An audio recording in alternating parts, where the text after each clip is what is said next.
ओम श्री गुरुवे नमः। ओम शांति शांति शांति। प्रणाम भगवान। भगवान, अभी हमारा सत्संग मुंडक सुधा से श्री स्वामी अखंडानंद सरस्वती जी महाराज द्वारा विरचित मुंडकोपनिषद प्रवचन नंबर 1 और पाठ नंबर 3 लेते हैं भगवान। स्वामी जी मंत्र के माध्यम से पहला मंत्र किस तरह से बताया स्वामी जी ने। ओम ब्रह्मदेवानां प्रथम स्वंभु विश्वस्य कर्ता भुवनस्य गोपता से ब्रह्म विद्यां सर्वविद्या प्रतिष्ठाम अथर्वाय ज्येष्ठ पुत्राय प्राह। ओम, यह ओम मंगलाचरण है, ईश्वर का नाम है। यह ओम अपवित्र को भी पवित्र करने वाला है, अशुद्ध को भी शुद्ध करने वाला है और इस एक अक्षर में सारा वेद भरा है। सारा वेद गायत्री में और गायत्री प्रणव में, इसलिए पहले ओमकार का उच्चारण करके तब वेद का उच्चारण करते हैं। बल्कि यह लिखा है कि गायत्री का उच्चारण करके तब वेद का उच्चारण करना चाहिए। तो गायत्री गई व्याहति में, भूर्भुवः स्वः में और व्याहति में, ये तीन गए ओमकार में और ओमकार अमात्रा में गया और अमात्रा में परमात्मा की प्राप्ति हो गई। इसलिए ओम को बोलना चाहिए। वाह भगवान, इसलिए ओम को बोलना चाहिए। ब्रह्मा देवानाम प्रथम स्वंभु, संपूर्ण देवताओं में जितने देवता हैं उनमें सबसे पहले ब्रह्मा हुआ। जितने इंद्रादि देवता हैं वे तो हुए कश्यप से, कश्यप हुए मारीची से और मारीची हुए ब्रह्मा से। तो देवताओं के बाप कश्यप, बाबा मरीची और परदादा ब्रह्मा हैं। देवताओं के बाप कश्यप, बाबा मरीची और परदादा ब्रह्मा। तो यह ब्रह्मा जो है यह देवताओं का परदादा है। यह सबसे पहले हुआ। अब देखो, ब्रह्मा कहने से ही यह बात प्रकट हो जाती है कि ब्रह्मा तो सृष्टि के प्रारंभ में हुआ। फिर प्रथम कहने का क्या अर्थ? तो यहाँ प्रथम शब्द का अर्थ पहला नहीं श्रेष्ठ है। वाह भगवान, यहाँ प्रथम कहने का अर्थ पहला नहीं है, श्रेष्ठ है। प्रथम माने श्रेष्ठ। गिनती करना हो तो सबसे पहले उंगली पर नाम आवेगा ब्रह्मा का। किस देवता का नाम पहले लें? बोले ब्रह्मा का। ज्येष्ठ है, यह श्रेष्ठ है, यह सबसे बड़ा है, यह इसीलिए इसको प्रथम कहते हैं। अतः स्वंभू में जो सम उपसर्ग है ना, उसका अभिप्राय क्या है? स्वंभू, भवूब माने हुआ, उत्पन्न हुआ। यह भू धातु की भूतकालिक क्रिया है। बभूव बोले सम, क्यों जोड़ दिया? तो शम इसलिए जोड़ दिया कि स्वंभू, स्वंभू, यह स्वंभू है। स्वम भवतीति स्वंभू। स्वंभू माने स्वम बभू माने योन्या दिनिरेक्षपम, निरपेक्षपम। बभू, इसमें माता का संबंध नहीं, इसमें वीर्य का संबंध नहीं। जैसे स्त्री पुरुष की उत्पत्ति होती है वैसे ब्रह्मा की उत्पत्ति नहीं हुई। यह स्वंभू है। स्वंभू जैसे वेदांती लोग चेतन का निरूपण करते हैं तो स्वम प्रकाश बोलते हैं। वैसे जब सत्ता का निरूपण किया जाता है तब उसको स्वंभू कहा जाता है। यह स्वम भवनशील सत्ता है, यह अपने आप ही ब्रह्मा के रूप में प्रकट हो गया। अब उसका दूसरा अर्थ देखो।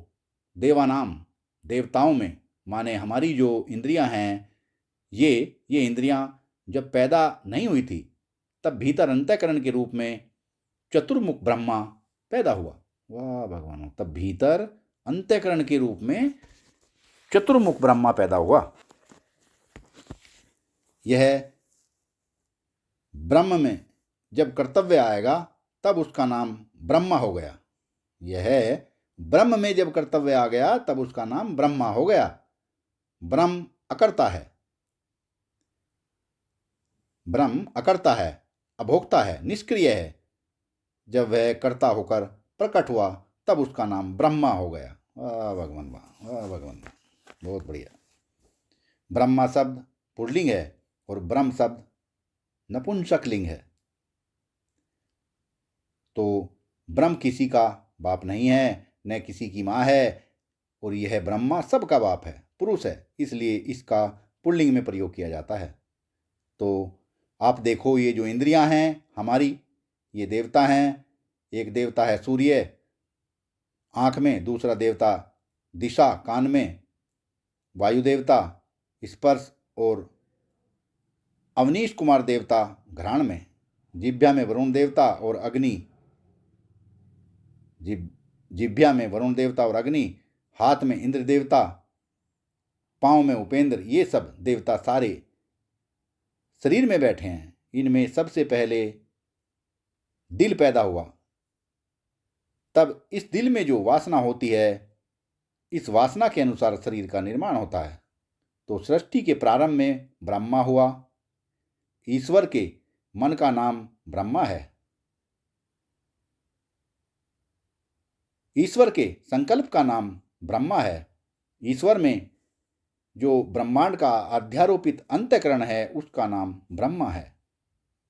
मनो नाम मनुष्यस्य विरिज्याकार धारिण।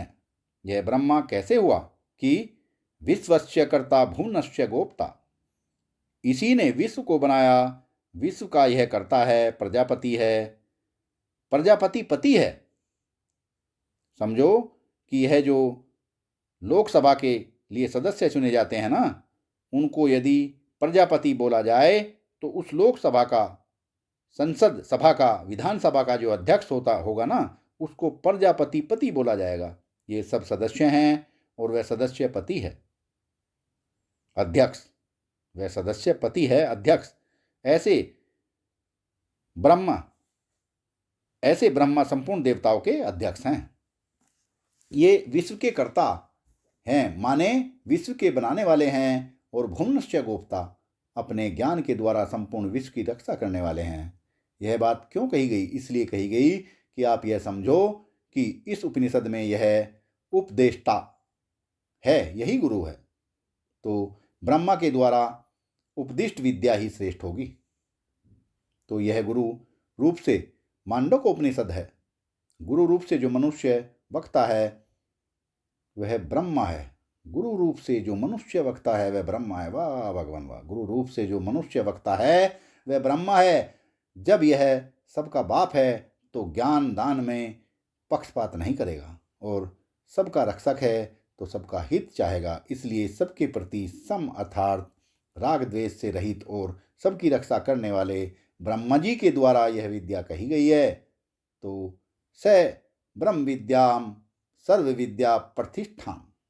इस उपनिषद में क्या निरूपण किया कि ब्रह्म विद्या का, तो अब देखो, ब्रह्म विद्या शब्द का दो अर्थ हो गया। ब्रह्मणा प्रोक्ता विद्या ब्रह्म विद्या, ब्रह्म विषया विद्या ब्रह्म विद्या। इसके वक्ता हैं ब्रह्मा, इसलिए इसका नाम ब्रह्म विद्या है। ब्रह्मा ने जो विद्या बताई सो ब्रह्म विद्या, और ब्रह्म के बारे में जो विद्या प्राप्त हुई उसका नाम ब्रह्म विद्या। वाह भगवान। अब आओ परमात्मा का ज्ञान करावें, परमात्मा का दर्शन करावें। बोले यह विद्या क्या है? इस उपनिषद में आने वाला है कि दुनिया में जितनी विद्याएं हैं उनमें एक अपर विद्या है और एक परा विद्या है। परिच्छिन्न वस्तु का जो ज्ञान होता है उसे अपरा विद्या बोलते हैं, और अपरिच्छिन्न परिपूर्ण ब्रह्म का जो ज्ञान होता है उसको परा विद्या बोलते हैं। तो यह विद्या कैसी है कि सर्व विद्या प्रतिष्ठाम। दुनिया में जितनी विद्या हैं उनकी प्रतिष्ठा यही है, माने सब इसी में समाई हुई हैं। प्रश्न यह है कि क्या एक के ज्ञान से सबका ज्ञान हो जाता है। सत्संग को विराम देते हैं भगवान, आगे का सत्संग कर लेंगे। प्रणाम भगवान।